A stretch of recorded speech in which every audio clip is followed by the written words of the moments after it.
கிறிஸ்துவுக்குள் பிரியமானவர்களே, கர்த்தரும் இரட்சகருமாய் இயேசு கிறிஸ்துவின் ஈடியற்ற நாமத்தினாலே உங்கள் யாவருக்கும் என் அன்பின் வாழ்த்துக்களை தெரிவித்துள்ளேன். தேவன் அவர்களே அப்பம் பிரேயர் மினிஸ்ட்ரி சேனல் மூலமாக உங்களோடு சந்திப்பதில் மிகுந்த மகிழ்ச்சிகிறேன். தினம்தோறும் அதிகால வேளையிலே பரிசுத்த வேதாந்தத்தில் நாம் ஒரு பகுதியை தியானித்து நம்முடைய குடும்ப பாதுகாப்பிற்காக நாம் ஜெபித்து வருகிறோம். அதிகால வேளையிலே அபிஷேகங்களை பெற்றுக்கொள்ள, தேவனுடைய கிருபை பெற்றுக்கொள்ள புதிய நாளிலும் இணைந்திருங்கள். எபேசியர் 6 அதிகாரம் 1 முதல் 3 ஆகிய வசனங்கள்.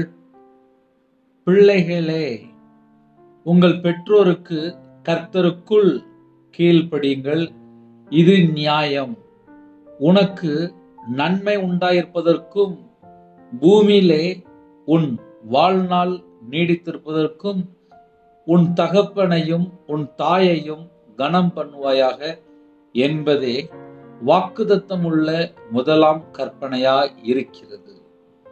ஹல்லேலூயா.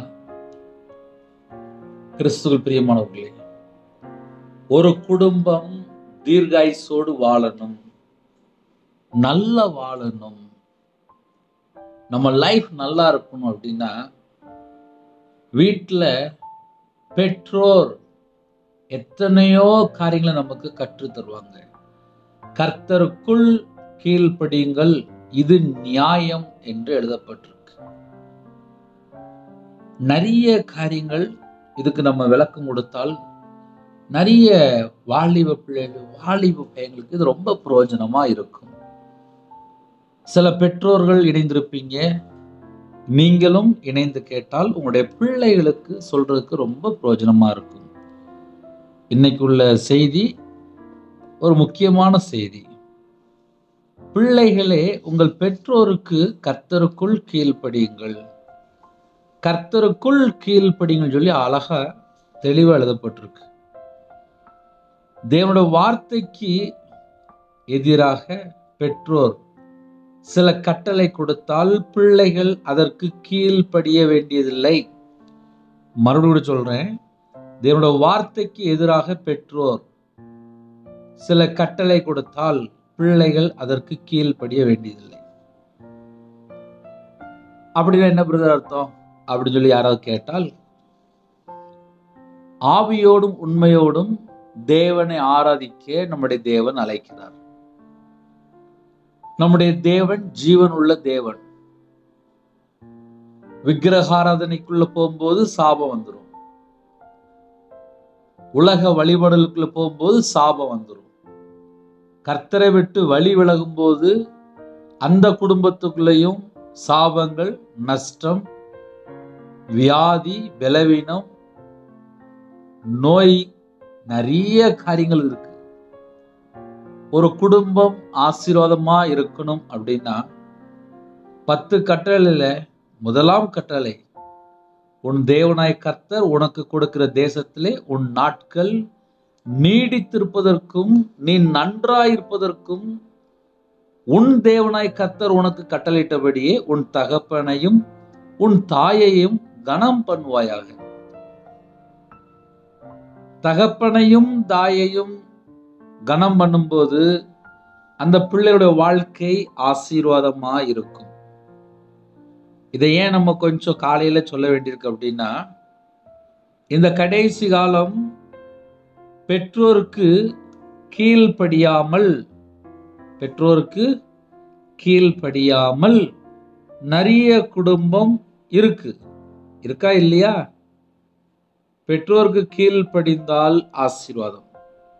நிறைய குடும்பத்திலே பிள்ளைகளுடைய வாழ்க்கையிலே, பையனுடைய வாழ்க்கையிலே நிறைய காரியத்துல தடுமாற்றம் ஏன், பிரச்சனைகள் ஏன், போராட்டங்கள் ஏன் அப்படின்னு சொல்லி நிறைய வீட்டுல வாலிப பையங்களுக்கு அந்த வயசுல தெரியாது. சில குடும்பத்துல மரணத்துல போய் முடிஞ்சிடும். எனக்கு தெரிந்த ஒரு குடும்பம் உண்டு, 23 வயசு தான், பெற்றோருக்கு கீழ்ப்படியாமையே வாழ்ந்துட்டே இருந்தான். பிறந்ததுல இருந்தே சர்ச்சைக்கு போற பையன்தான். ஆனால் பெற்றோரோட வார்த்தைக்கு கீழ்ப்படியவே மாட்டான்.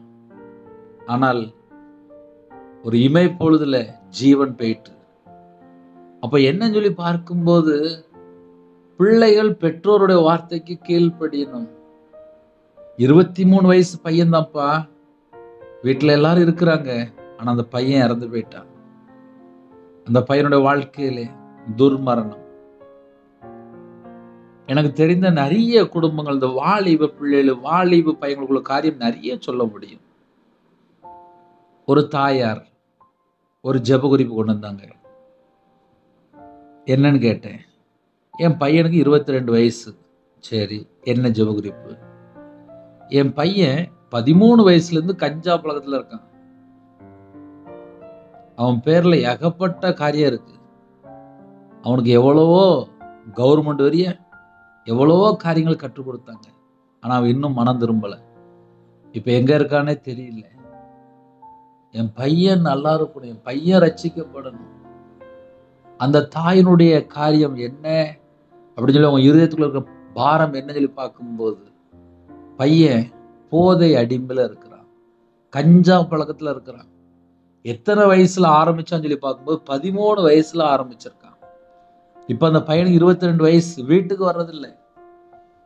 அந்த பையன் ஜெயிலுக்கெல்லாம் போயிட்டு வந்துட்டான். அவனுடைய தாயார் புலம்பி அழுறாங்க, புலம்பி அழுறாங்க, புலம்பி அழுறாங்க, புலம்பி அழுறாங்க. சில குடும்பத்திலே வாலிப பிள்ளைகள் பெற்றோருடைய வார்த்தைக்கு, தாயினுடைய வார்த்தைக்கு கீழ்ப்படிய மாட்டாங்க. வேதனையான காரியம்தான். ஒரு வாலிப மகள், ஃபர்ஸ்ட் இயர் ஸ்டூடெண்ட், காலேஜ் படிக்கிற பிள்ளை தான்,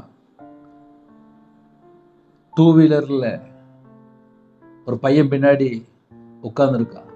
அந்த பையன் அந்த முன்னாடி விழ தூக்கியிருக்கான். அந்த பிள்ளை விழுந்துட்டான். தலையில பின்னாடி அடி.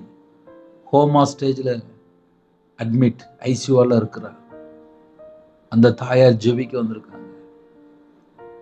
என் மக எப்படியாவது உயிர் பிழைத்து கொள்ளணும், என் மகளுக்கு உயிர் வேணும், ஹோமா ஸ்டேஜ்ல இருக்கா, என்ன செய்யன்னு தெரியல. என்ன ஆச்சுன்னு சொல்லி கேட்டேன். காலேஜுக்கு அனுப்பிவிட்டேன். ஒரு பையன் கூட பின்னாடி உட்காந்து வண்டியில போயிருக்கா. அந்த பையன் கொஞ்சம் ஸ்பீடா போற பையன், வண்டியில் உள்ள அந்த முன் வீல தூக்கியிருக்கான். அவ்வளவுதான். இந்த பிள்ளை பின்னாடி விழுந்துட்டா, தலையில அடி. அந்த பையனுக்கு ஒண்ணுமே ஆகல. இப்படி எத்தனையோ காரியங்கள் சொல்ல முடியும். இதெல்லாம் தேசத்துக்குள்ள நடக்கிற காரியம் தான்ப்பா. ஒரு ஜெபகுறிப்பு வந்துச்சு. அந்த மகளுக்கு 25 வயசு அப்படின்னாங்க. என்ன ஜெபகுறிப்புன்னு சொல்லி கேட்டேன். என் பிள்ளைகளும் என் கணவரும் கடைசி வரையும் நாங்க நல்லா வாழணும் அப்படின்னு சொல்லி அந்த 25 வயசு வாலிப மகள் சொன்னா. நான் உடனே கேட்டேன், என்ன நடந்துச்சு அப்படின்னு சொல்லி கேட்டேன். எனக்கு 17 வயசுலயே நான் விரும்பி திருமணம் முடிச்சிட்டேன். திருமணம் முடிச்சதுக்கு அப்புறம் தான் தெரியுது, என் கணவர் ஆல்ரெடியே திருமணம் முடிந்தவர். ஒரு 2 வருஷத்துக்குள்ள 2 பிள்ளை இருக்கு. கணவர் விட்டுட்டு போயிட்டாரு. அதுக்கப்புறம் என்ன நடந்துச்சு? ஒரு பெட்ரோல் பல்க்ல வேலை பார்த்தேன். அங்க வேலை பார்க்கும்போது மறுபடியும் விரும்பி திருமணம் முடிச்சேன். இப்ப 25 வயசு எனக்கு ஆகுது. நான் கேட்டேன், முதல் கணவர் உயிரோட இருக்காரா? போனாரு, வரவே இல்லை. நான் இப்ப 2வது கல்யாணம் முடிச்சு வாழ்ந்துட்டு இருக்கேன் அப்படிங்கிறாங்க. ஆக மொத்தம் என்ன நடந்துச்சுன்னு சொல்லி பார்க்கும்போது, அறியாமல் கர்த்தரை விட்டும் தள்ளி போயிருந்தாங்க. வாழ்க்கை ஃபுல்லா கண்ணீரா இருக்கு. 2வது திருமணம் முடித்த அந்த நபர் எப்ப பார்த்தாலும் சந்தேகப்படுறாராம். அந்த சகோதரி சொல்றாங்க, என் பிள்ளைய போய் பார்க்க விட மாட்டேங்காரு. என் பிள்ளை எங்க அம்மா வீட்டுல தான் இருக்காங்க, பார்க்க விட மாட்டேங்காரு. எங்க அம்மா வீட்டுக்கு போயிட்டு இருந்தாலே சந்தேகப்படுறாரு. கண்ணீர் வடிக்கிறாங்க. ஒரு வாலிப மகள் வாலிப வயசுல தேவனுக்கு பிரியமானபடி வாழ்ந்திருந்தால் இன்னைக்கு அந்த பிள்ளை 25 வயசு, அந்த பிள்ளையோட வாழ்க்கை நல்லா இருந்திருக்கும். இந்த வாலிப வயசுல விரும்பி கர்த்தரை விட்டு தள்ளி போயாச்சு. அம்மா அப்பா வார்த்தைக்கும் கீழ்ப்படியில. இப்ப அந்த பிள்ளைக்கு 25 வயசு, 2 குட்டி பிள்ளைகள் இருக்கு, கண்ணீர் வாழ்க்கையா இருக்கு. கணவர் சந்தேகப்படுறாரு. முதல் கணவர் போனாரு, எங்க போனாருன்னு தெரியல. திரும்பி வந்தா என்ன ஆகும் தெரியல. இதுதான் ஒரு ஜெப குறிப்பு. தேசம் கர்த்தரை விட்டு தள்ளி போகும்போது தேவன் முதல்ல துக்கப்படுவார். ஒரு குடும்பம் ஆசீர்வாதமா இருந்தால் அவனுடைய சந்ததி சந்ததியாக ஆசீர்வதிக்கப்படும். ஒரு குடும்பம் கர்த்தரை விட்டு தள்ளி போகும்போது அவனோட வாழ்க்கை ஃபுல்லா கண்ணீரா மாறிடுது. கண்ணீரா மாறிடுது. சில குடும்பத்துல எனக்கு ஜெப குறிப்பு கூப்பிடுவாங்க. அவங்கள ஜெபம் பண்ணிட்டு நான் வருத்தப்பட்டு உட்கார்ந்துருப்பேன். ஏன் இப்படி நடந்துட்டு, ஏன் என்ன ஆச்சு? ஒரு குடும்பத்துல 16 வயசு வாலிப மகள் காலையில டெய்லி ஸ்கூலுக்கு போகும்போது அம்மா சொல்லுவாங்க, காலைல சாப்பிட்டுட்டு போ, காலைல சாப்பிட்டுட்டு போ, காலைல சாப்பிட்டுட்டு போ. ஒரு நாளும் காலைல சாப்பிட மாட்டா. ஒரு நாள் அல்சர், 2 லட்ச ரூபா காலி. கடைசி ஸ்டேஜ்ல தேவன் மறுபடியும் ஜீவனை கொடுத்துட்டாரு. ஆனா 2 லட்ச ரூபா காலி, ஆபரேஷன் பண்ணியாச்சு, அல்சர். காரணம் என்ன? அம்மாவுடைய வார்த்தைக்கு கீழ்ப்படியல. எங்கெல்லாம் கீழ்ப்படியிலையோ அங்கெல்லாம் ஒரு ஆபரேஷன், அங்கெல்லாம் கண்ணீர், அங்கெல்லாம் மரணம், அங்கெல்லாம் வேதனை. சில குடும்பத்துல ஜெயிலுக்கே போயிட்டு வந்துருக்காங்க. கஞ்சா பழக்கம், போதை அடிமை, மதுபான அடிமை, தவறான ஃப்ரெண்ட்ஷிப்பு. பெற்றோருக்கு கீழ்ப்படியும் போது ஆசீர்வாதம். பெற்றோரை விட்டு தள்ளி போய் துன்மார்க்கமான ஒரு வாழ்க்கைக்குள்ளே போகும்போது சாபம். வசனம் நிறைய இருக்கு. ஒரு குடும்பம் ஆசீர்வாதமா இருக்கணும் அப்படின்னா பெற்றோருக்கு கீழ்ப்படியணுமா? பெற்றோருக்கு கீழ்ப்படியல அப்படின்னா பாவம் எதிர்த்து நிற்பது. இது ஒரு அடையாளம். இன்னைக்கு நிறைய குடும்பத்திலே அம்மா வார்த்தைக்கும் கீழ்ப்படியல, அப்பா வார்த்தைக்கும் கீழ்ப்படியல. சரி, இந்த பிரச்சனை எங்க பிரதர் ஆரம்பிக்கு அப்படின்னா 2 வயசு 1 வயசுலயே ஆரம்பிச்சிருது. அம்மா அப்பா செல்போனை பார்த்துட்டு இருப்பாங்க, செல்போனை கையில கொடுப்பாங்க. அந்த பிள்ளைகள் செல்போனை கையில வச்சிருக்கோம், அம்மா அப்பா கேட்டா கொடுக்காது. அங்கேயே கீழ்ப்படியாம பிரச்சனை ஆரம்பிச்சிடும். சாப்பிடு அப்படின்னா சாப்பிடாது, செல்போன் கையில கொடுத்து சாப்பிடும். இப்போ நிறைய வீட்டுல இப்ப அப்படி ஃபார்ம் ஆயிட்டு. ஒரு 4 வயசு 5 வயசு ஆயிட்டுனா போதும், ஸ்கூலுக்கு போயிட்டு வந்த உடனே முதல்ல செல்போன் தான். அப்புறம் 6 வயசு 7 வயசு 8 வயசு 10 வயசு 12 வயசு 15 வயசு எல்லாம் கையில செல்போன் தான். எந்த வீடு எடுத்தாலும் செல்போன் கையில கொஞ்ச நேரம் பார்த்ததுக்கு அப்புறம் தான் நிம்மதியா இருக்கு. அம்மா அப்பா கீழ்ப்படினும் நிறைய வீட்டுல காணோம், நிறைய வீட்டுல காணோம். இன்னைக்கு நிறைய குடும்பத்துக்குள்ள என்ன பிரச்சனை அப்படின்னு சொல்லி பார்க்கும்போது, ஒரு வாலிப பிள்ளை எப்படி தப்பா போயிட்ட, என்ன நடந்துச்சு? காரணம் வீட்டுல எப்ப பார்த்தாலும் இந்த நாடகம் படம் பார்க்கறது, இஷ்டம் போல வாழ்றது. அந்த குடும்பம் பார்த்தா கர்த்தரை விட்டு தள்ளி போயிருக்கு. கையில பைபிள் எடுத்து வாசிக்க மாட்டுக்காங்க, சர்ச்சைக்கு போக மாட்டுக்காங்க, ஜெபம் பண்ண மாட்டுக்காங்க, தேவனை தேட மாட்டுக்காங்க, உண்மையா இல்லை. அப்புறம் இந்த பிள்ளைகளோட வாழ்க்கையில ஆசீர்வாதம் இல்லை. இப்படி ஒரு குடும்பம் 1000 குடும்பங்கள் இருக்கு. இந்த செய்தியை பேசும்போது வேதனையா தான் இருக்கு. நிறைய குடும்பத்துல பிள்ளைகள் அம்மா அப்பா வார்த்தை கீழ்ப்படியாமல் நிறைய பிரச்சனைக்குள்ள போய் சிக்கிக் கொள்ளுது. தகுந்த ஆலோசனை கொடுத்தால் அந்த பிள்ளைகளோட வாழ்க்கை ஆசீர்வாதமா இருக்கும். ஆனா என் பிள்ளை கீழ்ப்படிய மாட்டுக்கால, என் பையன் கீழ்ப்படிய மாட்டுக்கானே அப்படின்னா, வேதம் தெளிவா எழுதப்பட்டிருக்கு. ஒவ்வொரு வசனம் சொன்னா கடினமா இருக்கும், அவ்வளவு கஷ்டமா இருக்கும். அவ்வளவு வசனம் கிரிட்டிக்கலான வசனம்லாம் இருக்கு. நான் சில வசனம் வாசிக்க, அது உங்களுடைய ஆவிக்குரிய வாழ்க்கைக்கும் பிரயோஜனமா இருக்கும். பிள்ளைகளை எப்படி நடத்தணும் கண்டிப்பா பிரயோஜனமா இருக்கும். சில வசனங்கள் மட்டும் சொல்றேன். உபாகமம் 21ஆம் அதிகாரம் 18ஆம் வசனம் எழுதப்பட்டிருக்கு. தன் தகப்பன் சொல்லையும் தன் தாயின் சொல்லையும் கேளாமலும். அந்த வார்த்தையை நிப்பாட்டி கவனிக்கணும். உபாகமம் 21ஆம் அதிகாரம் 18ஆம் வசனம். தன் தகப்பன் சொல்லையும் தன் தாயின் சொல்லையும் கேளாமலும். எங்கெல்லாம் அம்மா அப்பா வார்த்தைக்கு கேட்கலையோ அந்த பிள்ளைகளுடைய வாழ்க்கையிலே வேதம் என்ன எழுதப்பட்டிருக்கு, வேதத்தின்படி என்ன எழுதப்பட்டிருக்கு, அவர்களால் தண்டிக்கப்பட்டும் அப்படின்னா அம்மா அப்பா பிள்ளைகளை தண்டிச்சுட்டே இருப்பாங்க. இப்படி செய்யாத, அப்படி செய்யாத, அதை செய்யாத, இதை செய்யன்னு சொல்லி ஏகப்பட்ட காரியங்கள் கற்றுக் கொடுப்பாங்க. ஆனாலும் பிள்ளைகள் கேட்க மாட்டாங்க. இப்ப அதான் பிரச்சனை. நிறைய வீட்டுல வாலிப பிள்ளைகள் கேட்க மாட்டுக்காங்க. ஒரு குடும்பத்திலே வாலிப பிள்ளைகள் அம்மா அப்பா வார்த்தை கேட்டால், சின்ன பிள்ளைகள் அம்மா அப்பா வார்த்தை கேட்டால் கண்டிப்பா குடும்பம் ஆசீர்வாதமா இருக்கும். நான் சர்ச்சில் வேலை பார்க்கும்போது ஒரு வாலிப பையன்கிட்ட பேசினேன். சர்ச்சில் கொயர்ல உள்ள பையன். அந்த பையனுக்கு 15 வயசு, 10th படிக்கிற பையன். செல்போன்ல எப்ப பார்த்தாலும் கேம் விளாண்டுட்டே இருப்பான். நான் அந்த பையன்கிட்ட பேசினேன். சர்ச்சில் கொயர்ல இருக்கான், அதனால உரிமையா பேசினேன். ஒரு நாளைக்கு எவ்வளவு நேரம் கேம் பார்ப்பேன் அப்படின்னு கேட்டேன். நான் குறைஞ்ச ஒரு 8 மணி நேரம் இல்லைன்னா 10 மணி நேரம் கண்டிப்பா பார்ப்பேன். ஆன்லைன்ல கேம் விளாடுவான்.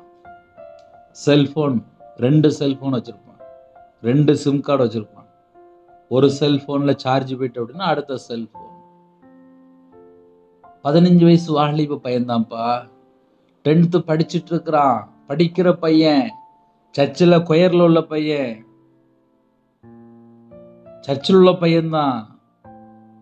ஆனால் 8 மணி நேரம் 10 மணி நேரம் ஆன்லைன்ல கேம் விளாண்டா அந்த பையனுடைய ஃபியூச்சர் என்ன ஆகும்?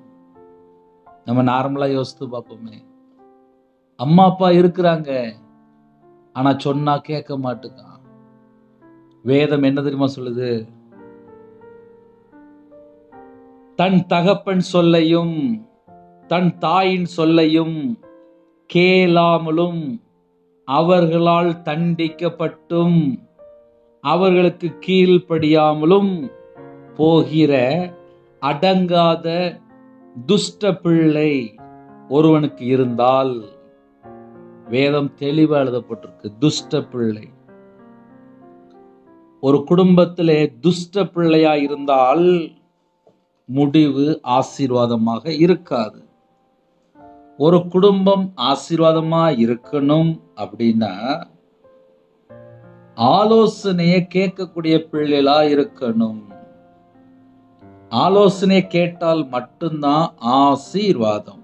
நான் மறுபடியும் சொல்லியிருந்தேன், ஆசீர்வாதத்தை வேணும், ஆசீர்வாதம் என் குடும்பம் வேணும், என் குடும்பத்துல எல்லாரும் ஆசீர்வாதமா இருக்கணும் அப்படின்னா நம்ம பிள்ளையில எப்படி ஆவிக்குரிய வாழ்க்கையில வளர்றதுக்கு கையில பைபிள் எடுத்து வாசிக்க வைக்கிறோம், நம்ம பிள்ளைகளுக்கு கையில பைபிள் எடுத்து சொல்லி கொடுக்குறோமா, எல்லாமே தேவன் பார்ப்பார். நிறைய குடும்பத்திலே பிள்ளைகளுக்கு செல்போன் இல்லைன்னா கேமு இல்லைன்னா டேபு அப்படி நிறைய வாங்கி கொடுத்துருக்காங்க. ஏன்னா ஒவ்வொரு நாட்டுல இருந்து செய்தி கேட்பீங்க. அந்த பிள்ளைகள் பார்த்தா கையில பைபிள் எடுத்து வாசிக்க மாட்டுக்கு. அப்புறம் வாலிப வயசுல தப்பு பண்ணிட்டு, அப்புறம் வாலிப வயசுல கர்த்தரை விட்டு தள்ளி போயிட்டு, அப்புறம் தண்ணி அடிக்க போயிட்டு, அப்புறம் கஞ்சா பழக்கம், அப்புறம் போதை அடிமையில இருக்கிறாங்க. அதுக்கப்புறம் அந்த பெற்றோர் கண்ணீர் வடிக்கிறாங்க. காரணம் என்ன? சின்ன வயசுல ஆவிக்குரிய வாழ்க்கையில வளர்றதுக்கு சர்ச்சில் கொண்டு நம்ம விட்டோமா? சரி, சர்ச்சில் விட்டாச்சு, என் பிள்ளை கீழ்ப்படியல் அப்படின்னா டெய்லி வீட்டுல பெற்றோர் அம்மா அப்பா குடும்ப ஜெபம் இருக்கா? நம்ம வீட்டுல கையில பைபிள் எடுத்து வாசிக்கிறோமா? நிறைய குடும்பத்துல பிள்ளைகளை சொல்லிடுவோம், ஆனா அம்மா அப்பா பார்த்தா செல்போன்ல பல மணி நேரம் மூழ்கி போய் கிடப்பாங்க. அப்புறம் அந்த பிள்ளையோட வாழ்க்கை எப்படி இருக்கும்? நான் தேவனுக்கு முன்பாக என்னை தாழ்த்துற மட்டும்தான் என் பிள்ளை அதே போல வளரும். நான் தேவனுக்கு முன்பாக முழங்கால் படியிட்டு தேவனுடைய சமூகத்துல இருக்கும்போது தான் என் பிள்ளை மனமாற்றம் வரும். என்னுடைய வாழ்க்கையிலே நான் எப்படி இருக்கிறேன்னு சொல்லி பார்த்துதான் என் பிள்ளை ஆட்டோமேட்டிக்கா மாறும். ஒரு குடும்பம் பல மணி நேரம் நல்ல செல்போன் பார்த்துட்டு நல்ல படம் பார்த்துட்டு இஷ்டம் போல நல்ல சந்தோஷமா இருப்பாங்க. அந்த பிள்ளைனுடைய வாழ்க்கை எதை கற்றுக்கொள்ளும்? எங்க அம்மா அப்பா நல்ல படம் பார்க்குறாங்க, நாடகம் பார்க்குறாங்க, அவங்க நல்ல செல்போன் பார்க்குறாங்க, அவங்க யார்கிட்டயோ பல மணி நேரம் பேசுறாங்க, அப்ப நானும் பேசலாம்லா, அதுல என்ன தப்பு அப்படின்னு சொல்லிட்டு பிள்ளைகளோட சிந்தனைக்குள்ள போயிட்டு அப்படின்னா அந்த பிள்ளையோட வாழ்க்கை கேடான வாழ்க்கையா மாறிடும், ஆபத்தான வாழ்க்கையா மாறிடும். வசனம் தெளிவா எழுதப்பட்டிருக்கு, அடங்காத துஷ்ட பிள்ளை என்று எழுதப்பட்டிருக்கு. அம்மா அப்பா வார்த்தைக்கு கீழ்ப்படியாமல் ஒரு குடும்பம் இருந்துச்சு அப்படின்னா அடங்காத துஷ்ட பிள்ளை. வசனம் எங்க இருக்கு அப்படின்னா உபாகமம் 21ஆம் அதிகாரம் 18ஆம் வசனத்துல எழுதப்பட்டிருக்கு. சரி, பிள்ளைகள் எப்படிதான் வாழணும் அப்படின்னா அதுக்கும் பைபிள்ல வசனம் இருக்கு. லேவியாகமம் 19ஆம் அதிகாரம் 3ஆம் வசனத்திலே உங்களில் அவனவன் தன் தன் தாய்க்கும் தன் தன் தகப்பனுக்கும் பயந்திருக்கவும். அப்ப பிள்ளைகள் எப்படி இருக்கணும் அப்படின்னா அம்மா அப்பாவுக்கு பயந்து இருக்கணுமா. மறுபடியும் சொல்றேன், அம்மா அப்பாவுக்கு பயந்து இருக்கணுமா. பிள்ளைகளும் அம்மா அப்பாவுக்கு எப்படி இருக்கணும்னு சொல்லி பைபிள் அழகா எழுதப்பட்டிருக்கு. அதே போல அம்மா அப்பாவும் பிள்ளைகளுக்கு முன்பாக எப்படி வாழணும் அதுவும் எழுதப்பட்டிருக்கு. சில குடும்பத்துல விக்கிர வழிபாட்டுல இருப்பாங்க, அப்புறம் அந்த பிள்ளையோட வாழ்க்கை என்னவா மாறிடும்? நம்ம நார்மலா யோசித்து பார்ப்போமே. ஏன்னா அந்த கடைசி காலத்துல ஏகப்பட்ட இடத்துல விக்கிரத்துக்குள்ள போயிட்டு அதுக்கப்புறம் அவங்களோட வாழ்க்கை கேடான வாழ்க்கை, சாபமான வாழ்க்கைக்குள்ள போய் சிக்கி கொண்டு கண்ணீர் வாழ்க்கையா மாறியது. காரணம் என்ன? விக்கிரக ஆராதனை கர்த்தருக்கு அருவருப்பானது. எங்கெல்லாம் விக்கிரகம் இருக்கோ அதெல்லாம் சீன்னு சொல்லி வெறுத்து வெளியில வந்தா மட்டும்தான் ஆசீர்வாதம். ஒரு குடும்பம் ஆசீர்வாதமா இருக்கணும் அப்படின்னா மெய்யான தேவனை தொழுது கொள்ளும் போது ஆசீர்வாதம். விக்கிரகம் தெரிஞ்சிட்டா சீன்னு சொல்லி வெறுத்துடணும், அவ்வளவுதான், முடிஞ்சு போச்சு. தேவனை தொழுது கொள்ளணும் அப்படின்னா ஆவியோடும் உண்மையோடும் தொழுது கொள்ளணுமா. பொய்யான மாயை பின்பற்றுகிறவர்கள் தங்களுக்கு வரும் கிருபையை போக்கடிக்கிறார்கள் என்று எழுதப்பட்டிருக்கு யோனா 2:8. இன்னைக்கு எத்தனை குடும்பத்திலே பொய்யான காரியத்துக்கு பின்பற்றி தங்களுடைய பிள்ளைகளும் அதே போல பொய்யான காரியத்துல போய் அந்த பிள்ளைகளோட வாழ்க்கையில ஒரு ஆசீர்வாதமே இல்லை, ஒரு சந்தோஷமே இல்லை. காரணம் என்ன? பெற்றோர் பிள்ளைகளுக்கு கர்த்தருக்குள் வழி நடத்தணும். அப்படி வழி நடத்தும் போதுதான் பிள்ளைகளோட வாழ்க்கை ஆசீர்வாதமா இருக்கும். பிள்ளைகள் நல்ல இஷ்டம் போல தவறா போதா, காரணம் யாரு? பெற்றோர். சில குடும்பத்துக்குள்ள சின்ன வயசுல முழங்கால் போட்டு ஜெபம் பண்றதுக்கு கையில பைபிள் எடுத்து வாசிக்கிற சொல்லி கொடுக்கறது கிடையாது. ஞாயிற்றுக்கிழமை பார்த்தா இஷ்டம் போல விட்டுறது. அப்புறம் அந்த பிள்ளையோட வாழ்க்கை நிறைய கேடான காரியம். அப்புறம் சர்ச்சுக்கு வர மாட்டுக்கு, என் பையன் வர மாட்டுங்க, என் பிள்ளை வர மாட்டுக்கு. என்ன காரணம்? ஒரு குடும்பம் அப்படின்னா குடும்பமா தேவனை தேடினால் ஆசீர்வாதம். இன்னைக்கு நிறைய குடும்பத்துக்குள்ள ஏன் வீட்டுக்குள்ள சமாதானம் இல்லை அப்படின்னா பிள்ளைகள் அம்மா அப்பா வார்த்தை கீழ்ப்படியில அப்படின்னாலே அடங்காத துஷ்ட பிள்ளை. ஒரு குடும்பத்துல பிள்ளைகள் அம்மா அப்பா வார்த்தை கீழ்ப்படியிலையா துஷ்ட பிள்ளை என்று எழுதப்பட்டிருக்கு. அதனால இந்த செய்தி யாரெல்லாம் கேட்குறீங்களோ, நம்ம யாரெல்லாம் இணைந்திருக்கிறோமோ, குடும்பம் ஆசீர்வாதமா இருக்கணும் அப்படின்னா பெற்றோருக்கு கர்த்தருக்குள் கீழ்ப்படியுங்கள். இது நியாயம். கீழ்ப்படியல அப்படின்னா அநியாயத்துக்குள்ள போயிடுவான். அநியாயத்துக்குள்ள போகும்போது அங்க இயேசு கூட இருக்க மாட்டார், அநியாயமான ஆவிதான் அங்க இருக்கும். பெற்றோருக்கு கீழ்ப்படிந்தா மட்டும்தான் தேவன் கூட இருப்பார். பெற்றோருக்கு கீழ்ப்படியாமல் புறப்பட்டு போகும்போது, இல்ல கர்த்தருடைய வார்த்தை விட்டு விலகும் போது அநியாயத்துக்குள்ள போகும்போது, அக்கிரமத்துக்குள்ள போகும்போது, அவங்க கர்த்தரை விட்டு தள்ளி போகும்போது நிறைய பிரச்சனைகளை போய் சிக்கி கொள்வாங்க. அதனால பைபிள் வசனத்தை நம்ம தியானிக்கும் போது நம்ம கர்த்தருக்குள் இருக்கணும். நம்ம குடும்பத்திலே பிள்ளைகள் கர்த்தருக்குள் வழி நடத்தினா மட்டும்தான் ஆசீர்வாதம். இல்ல பிரதர், கர்த்தருக்குள் நாங்க வழி நடத்தலையே, பிள்ளைகள் இஷ்டம் போல போயிட்டு இருக்கு அப்படின்னா துஷ்ட பிள்ளை அப்படின்னு சொல்லி போட்டிருக்கு. அதனால கால வேளையிலே யாரெல்லாம் இந்த செய்தி கேட்கிறீங்களோ, நீதிமொழிகள் 1ஆம் அதிகாரம் 8 முதல் 10 ஆகிய வசனங்கள் அழகா எழுதப்பட்டிருக்கு. என் மகனே, உன் தகப்பன் புத்தியை கேள், உன் தாயின் போதகத்தை தள்ளாதே. அவைகள் உன் சிரசுக்கு அலங்காரமான முடியும், உன் கழுத்துக்கு சரப்பணியுமாய் இருக்கும். என் மகனே, பாவிகள் உனக்கு நயங்காட்டினாலும் நீ சம்மதியாதே. அம்மா அப்பா வார்த்தைக்கு கீழ்ப்படி, அதுதான் உன் சிரசின் மேல் ஆசீர்வாதம் இருக்கும் அப்படின்னு சொல்லி அழகா எழுதி முடிச்சிட்டாரு. பாவிகள் நயங்காட்டினாலும் நீ சம்மதியாதே. ஃப்ரெண்டு கூப்பிடுவான், போய் பேசி கூப்பிடுவான், வாடா நம்ம அப்படியே அங்கே போயிட்டு வருவோம், அந்த தேட்டருக்கு போயிட்டு வருவோம், அந்த இடத்துக்கு போயிட்டு வருவோம், அங்கே போயிட்டு வருவோம், இங்கே போயிட்டு வருவோம் சொல்லி கூப்பிடுவான். போய் பேசிட்டு வந்துரு, அம்மா அப்பாவுக்கு தெரியாம வந்துரு, பொய் சொல்லிட்டு வந்துரு. பொய் பேசும்போது அங்க பிசாசு வந்துருவான். அம்மா அப்பாட்ட உண்மையா இருந்தால் ஆசீர்வாதம், அம்மா அப்பாவுக்கு கீழ்ப்படிந்தால் ஆசீர்வாதம், அம்மா அப்பாவுடைய சத்தத்துக்கு செவி கொடுத்தால் ஆசீர்வாதம். நான் முதல்ல சொல்லிட்டேன், தேவனுடைய வார்த்தைக்கு எதிராக பெற்றோர் சில கட்டளைகள் கொடுத்தால் பிள்ளைகள் அதற்கு கீழ்ப்படிய வேண்டியதில்லை.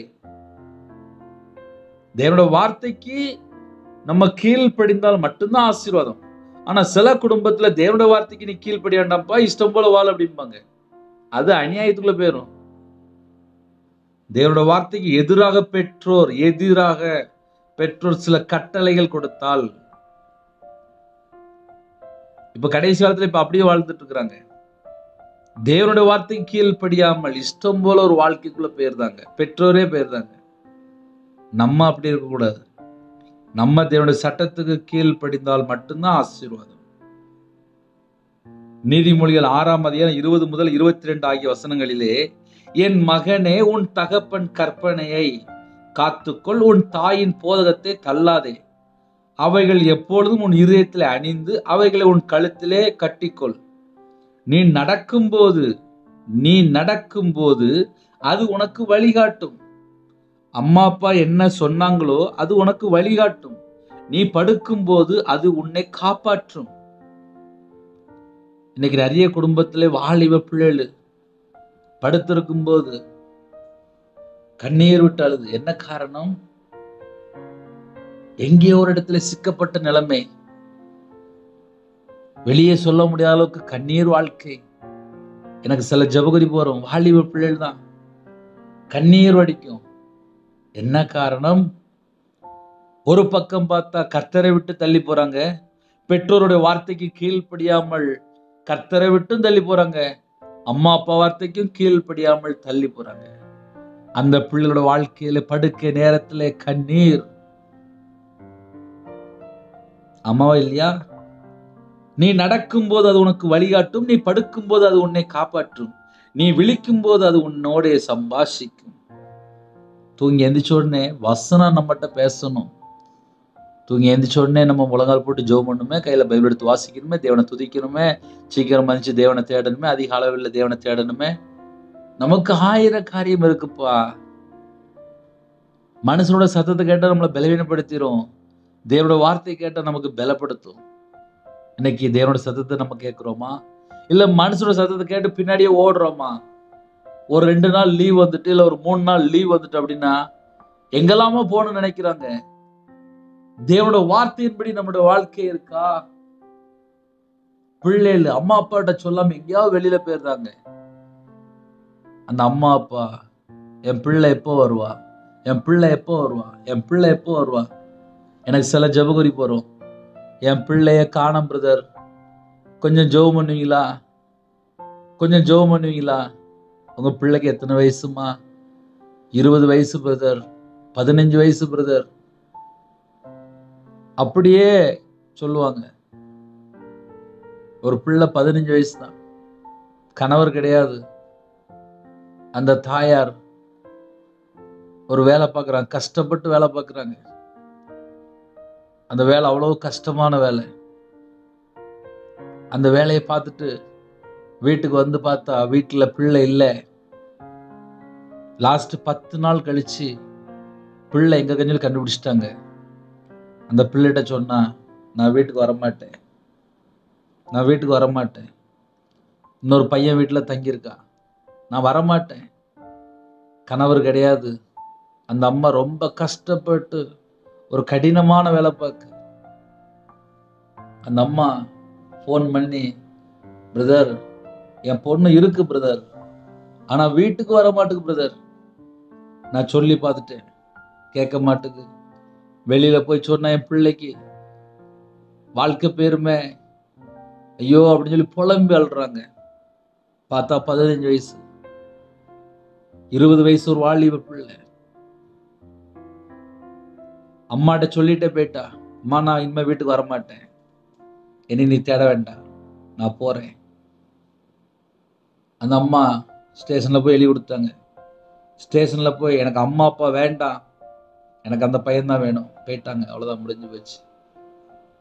அந்த தாய் ஃபோன் பண்ணி கண்ணீர் வடிக்கிறாங்க, என் மகள் எப்படியாவது வீட்டுக்கு வரணும், என் மகள் எப்படியாவது வீட்டுக்கு வரணும், என் மகள் எப்படியாவது வீட்டுக்கு வரணும், கண்ணீர் வடிக்கிறாங்க. இன்னைக்கு நிறைய குடும்பத்துல பெற்றோர் கண்ணீர் வடிக்கிறாங்க, பெற்றோர் கண்ணீர் வடிக்கிறாங்க. பிள்ளைகளோட வாழ்க்கை ஆசீர்வாதமா இருக்கணும் அப்படின்னா அழகா எழுதப்பட்டிருக்கு. நீதிமொழிகள் 6ஆம் அதிகாரம் 22ஆம் வசனத்தில், நீ நடக்கும் போதும் அது உனக்கு வழிகாட்டும். நம்ம எந்த வழியில போகணும், என்ன செய்யணும், அம்மா அப்பா நம்மகிட்ட பேசிட்டே இருப்பாங்க, இதை செய்யாத, காலைல சீக்கிரமா சாப்பிடு, சீக்கிரமா எந்திரி, காலைல சீக்கிரமா இருந்துச்சு பைபிள் வாசி, சாயங்காலம் ஆயிட்டுனா போதும் குடும்ப ஜெபம் பண்ணுவோம், வா சர்ச்சுக்கு போகிறோம் வா. ஆனா நிறைய குடும்பத்துல பிள்ளைகள் சர்ச்சுக்கு போகும்போது வராது. பல குடும்பத்திலே கையில பைபிள் எடுத்து வாசிக்க மாட்டுக்காங்க, தேவனை தேட மாட்டுக்காங்க, எப்ப பார்த்தாலும் கையில செல்போன். அந்த பிள்ளைகளோட வாழ்க்கை முடிவு என்னவா இருக்கும்? நம்ம நார்மலா யோசித்து பார்ப்போமே, பெற்றோருக்கு கீழ்ப்படிந்ததனப்ப ஆசீர்வாதம்.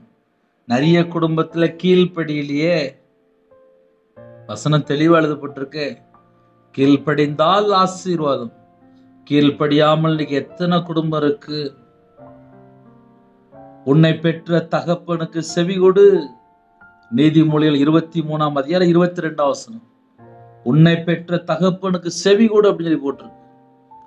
இன்னைக்கு எத்தனை குடும்பத்துல பெற்றோருக்கு செவி கொடுக்கிறாங்க? உன் தாய் வயது சென்றவளாகும் போது அவளை அசட்டை பண்ணாதே. எத்தனை குடும்பத்திலே வயசான பாட்டிமார் எனக்கு கூப்பிடுவாங்க தெரியுமா, 70 வயசு 75 வயசு அப்படிம்பாங்க. அம்மா சொல்லுங்க என்ன ஜெப குறிப்பு அப்படிமே. பிரதர் நான் ஒரு பெரிய போஸ்ட்ல நான் ரிட்டையர் ஆயிட்டேன், வீடு மட்டுமே கிட்டத்தட்ட 1 கோடி ரூபாய் கட்டியிருக்கேன், கணவர் இறந்து போயிட்டாரு, எனக்கு கொஞ்சம் பென்ஷன்லாம் வரும், பணம்லாம் இருக்கு, வீட்டில் ஒரு ரூம்ல நான் தங்கியிருந்தேன், 2 பேரா இருக்கான், 2 பேரனும் பேசல, மருமகளும் பேசல, பையனும் பேசல, ஒரே பையன்தான். ஒரு ரூம்ல நான் தனியா தங்கியிருந்தேன். அந்த வீட்டுக்குள்ள எனக்கு ஒரு நரக வாழ்க்கை போல இருந்துச்சு. லாஸ்ட் இப்போ நான் ஒரு ஒத்திக்கு ஒரு வீடு எடுத்து நான் தனியா போயிட்டேன். இப்ப நான் தனியா தான் பிரதர் இருக்கேன். உங்க செய்தி நான் டெய்லி கேட்பேன். எனக்கு பிள்ளைகள் இருக்கு, எனக்கு பையன் இருக்கான், எனக்கு பேரன் இருக்கான், ஆனா யாரும் என்கிட்ட பேச மாட்டாங்க. நான் இன்னைக்கு தனியா தான் இருக்கேன். உங்க செய்தி நான் டெய்லி கேட்பேன் பிரதர், எனக்கு பிரயோஜனமா இருக்கும். அப்ப என்ன அர்த்தம்? 67 வயசு 70 வயசு ஆனா கூட நிம்மதி இல்லை. உன் தாய் வயது சென்றவளாகும் போது அவளை அசட்டை பண்ணாதே. ஒரு சர்ச்சில் மெசேஜ் கொடுக்க போயிருந்தேன். அப்போ சபையொழியர் சொன்னாரு, அந்த தாயார் எங்க ஏன் வரல அப்படின்னு கேட்டேன். மருமகளுக்கும் மாமியாருக்குள்ளேயும் ஒரு சின்ன ஒரு தகராறு, அவங்க வேற பையன் வீட்டுக்கு போயிட்டாங்க அப்படின்னு. என்ன பிரச்சனை அப்படின்னு, அந்த தாயாருக்கு வயிறு பசிக்கும் போது சுகர் இருக்கு, அந்தந்த நேரத்துல சாப்பிடணும்னு நினைப்பாங்க. அந்த மருமகள் கொடுக்க மாட்டுக்கா. இந்த மாமியார் இன்னொரு பையன் வீட்டுக்கு போயிட்டாங்க. கோடிக்கணக்குல சொத்து இருக்கு. கோடி கணக்குல சொத்து இருக்கு. பல கோடிகள் இருக்கு. ஆனால் வீட்டுக்கு அந்த மருமகள் கவனிக்கல. லாஸ்ட் அந்த வயசான தாயார் இன்னொரு பையன் வீட்டுக்கு போயிட்டாங்க. உன் தாய் வயது சென்றவளாகும் போது அவளை அசட்டை பண்ணாதே. ஒரு குடும்பத்துல 75 வயசு ஒரு முதியோர் இல்லத்துல இருந்து எனக்கு கூப்பிட்டாங்க. நல்ல இங்கிலீஷ் பேசுறாங்க, நல்லா படிச்ச அம்மா. ஒரே ஒரு மக தான். அந்த மகளை கல்யாணம் முடிச்சு கொடுத்து நல்லா செட்டில் பண்ணியாச்சு. ஏதோ ஒரு சொத்து வர வேண்டியிருக்கான். அந்த சொத்து இன்னும் வரலையா. அந்த சொத்து வந்ததுக்கு அப்புறம் நான் என் வீட்டுல கூட்டு வச்சுக்கிறேன், அது வரையும் நீங்க கொஞ்சம் முதியோர் இடத்துல இருன்னு சொல்லி முதியோர் இடத்துல வச்சுட்டாங்க. பேரன் பேச மாட்டுக்கானா, மகா பேச மாட்டுக்கானா. அந்த தாயார் 75 வயசு தாயார் ஒரு முதியோர் இடத்துல இருந்து கூப்பிடுறாங்க. என் பேரனும் பேச மாட்டுக்கான், என் மகளும் பேச மாட்டுக்காங்க. எனக்கு வர வேண்டிய சொத்து இன்னும் வரல. எனக்கு இங்க இருந்தா எனக்கு ரொம்ப கஷ்டமா இருக்கு. சாப்பாடு சரியில்லை, எனக்கு அது சரியில்லை, இது சரியில்லை அப்படிங்கிறாங்க. ரொம்ப படிச்ச அம்மாவா இருக்காங்க. 75 வயசு ஆயிட்டு, ஆனா நிம்மதி இல்லை. உன் தாய் வயது சென்றவளாகும் போது அவளை அசட்டை பண்ணாதே. இதுதான்ப்பா இன்னைக்கு நடக்கக்கூடிய காரியங்கள். இப்படிப்பட்ட செய்தியை நம்ம கேட்கும் போது நம்ம இருதயத்துக்குள்ள நம்ம என்ன யோசிக்கிறோம் என்பதை நம்மை நாம் ஆராய்ந்து பார்ப்போம். ஏன்னா வாலிப பிள்ளைகளும் இணைந்திருப்பீங்க, வாலிப பையனும் கேட்பீங்க, பெற்றோரும் கேட்பீங்க, முதியோரும் கேட்பீங்க, எல்லா ஜனங்களும் கேட்பீங்க. ஆன்லைன்ல பேசும்போது வேற வேற நாட்டுக்குள்ள வேற வேற சூழ்நிலை கேட்பீங்க. நம்ம வாழ்றது கிருபையின் காலம். ஒவ்வொரு நாளும் நமக்கு கிருபை தந்திருக்காரு. அதனாலதான் உயிரோட இருக்கிறோம். உயிரோட இருக்கும்போது வீட்டுல வயசானவங்க இருக்கிறாங்களா, பெற்றோர் இருக்கிறாங்களா, வயசாயிட்டா பேசுங்க. எனக்கு நிறைய தாய்மார்கள் கூப்பிடும்போது என் பிள்ளை பேச மாட்டேங்க, என் பையன் பேச மாட்டேங்க, என் மருமக பேச மாட்டேங்க, என் பேரன் பேச மாட்டேங்க, என் பேத்தி பேச மாட்டேங்க. எத்தனை குடும்பத்துல கண்ணீர் தெரியுமா? இந்த செய்தி யாரெல்லாம் கேட்குறீங்களோ குடும்பத்துக்குள்ள எல்லாரும் சமாதானமா இருக்கிறீங்களா? பிள்ளைகளே, உங்கள் பெற்றோருக்கு கர்த்தருக்குள் கீழ்ப்படிங்கள், இது நியாயம். உனக்கு நன்மை உண்டாயிருப்பதற்கும் பூமியிலே உன் வாழ்நாள் நீடித்திருப்பதற்கும் உன் தகப்பனையும் உன் தாயையும் கனம் பண்ணுவாயாக என்பதே வாக்குத்தத்தம் உள்ள முதலாம் கற்பனையாய் இருக்கிறது. தகப்பனையும் தாயையும் கனம் பண்ணும்போது பிள்ளைகளுடைய வாழ்க்கையிலே தீர்காயுசு, பிள்ளைகளுடைய வாழ்க்கையிலே ஆசீர்வாதம்.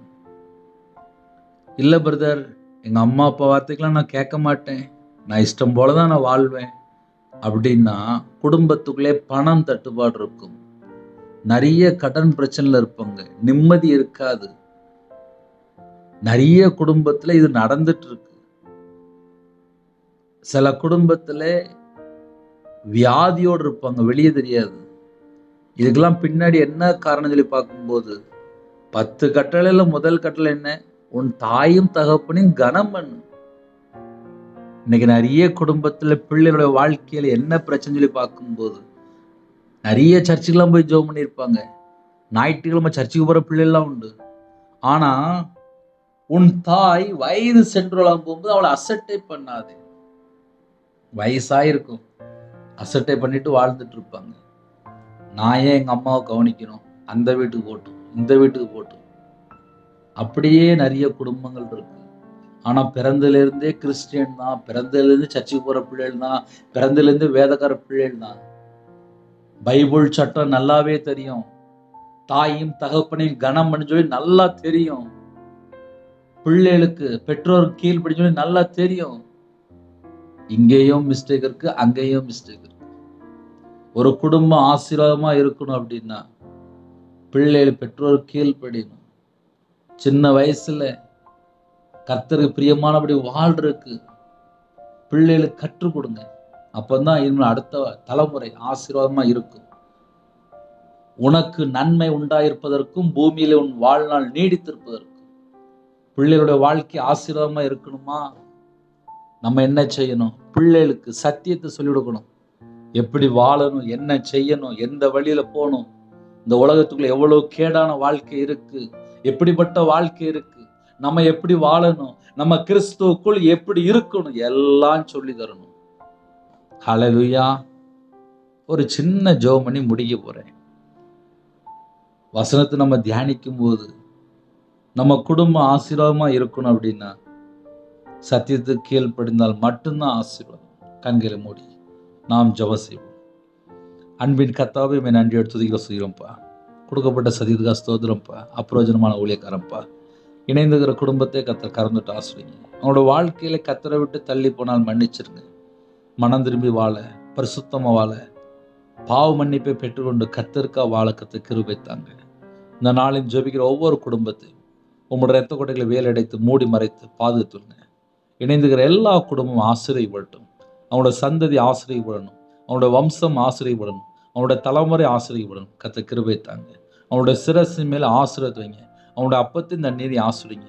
ஜெப அபிஷேகம் தாங்க, துதிக்கிற அபிஷேகம் தாங்க. ஆவிக்குரிய 9 கனிகளினாலும் ஆவிக்குரிய 9 வரனாலும் நிரப்புங்க. சிறுபிள்ளைகள் முதல் கொண்டு முதியோர் எல்லா குடும்பத்துக்கு கர்த்தர் வேலையடைத்து ஆசீர்வதிங்க. பிறந்த நாள் கொண்டாடுறாங்க, திருமண நாள் கொண்டாடுறாங்க, கர்த்தர் கரந்தொட்டு ஆசீர்வதிங்க. வெளிநாட்டில் இருக்காங்க, இருக்கிற இடத்துல பத்திரமா வாழ, தேவனுக்கு பிரியமானபடி வாழ கர்த்தர் கிருபை செய்யுங்க. வாகனத்தில் போறாங்க, காலை வேலைக்கு போறாங்க, வியாபாரத்துக்கு போறாங்க, கம்பெனிக்கு போறாங்க, எல்லாரையும் உங்களுடைய ஜீவனுக்குள்ள அர்ப்பணிக்கிறோம். கர்த்தரே கூட இருந்து ஆசீர்வதிங்க. கற்பத்தினியா ஜெபிக்கிறோம்ப்பா. கர்த்தர் மனம் இருங்க. மாசமா இருக்காங்க, கர்த்தர் ஆசீர்வதிங்க. டெலிவரி போறாங்க, கர்த்தர் கூட இருங்க. பிள்ளைகளோட வாழ்க்கையில வயசு அதிகமாயிட்டு போகுது, ஏகப்பட்ட தடையை நீக்கி திருமணத்தை நடத்திதாங்க. திருமணம் முடிந்ததுக்கு அப்புறம் கண்ணீர் வாழ்க்கை, அந்த கண்ணீரை துடைத்து ஆசீர்வதிங்க. தேவ சமாதானம் அந்த வீட்டுக்குள்ள உண்டாகட்டும். கடனில கஷ்டப்படுறாங்க, விக்கிரத்திலே மாந்திரியத்திலே பலவிதமான பிரச்சனையில கஷ்டப்படுறாங்கப்பா. எல்லா உபத்திரத்துல கர்த்தர் மாற்றித்தாங்க. ஒவ்வொரு குடும்பமும் ரட்சிக்கப்படணும்.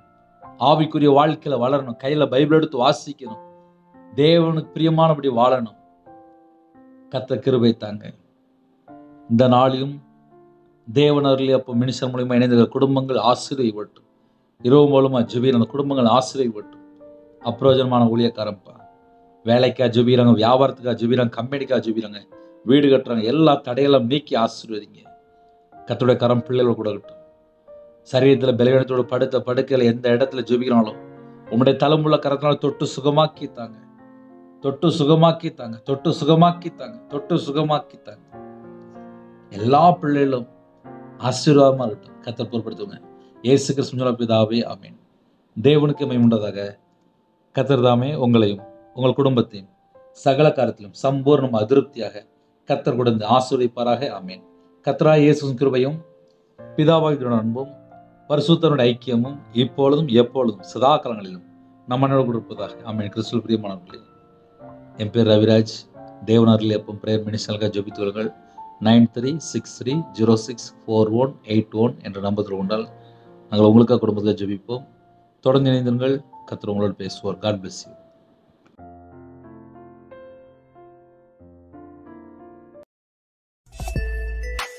Thanks for watching. Please subscribe our channel. Click the like and share. Click the bell. God bless you.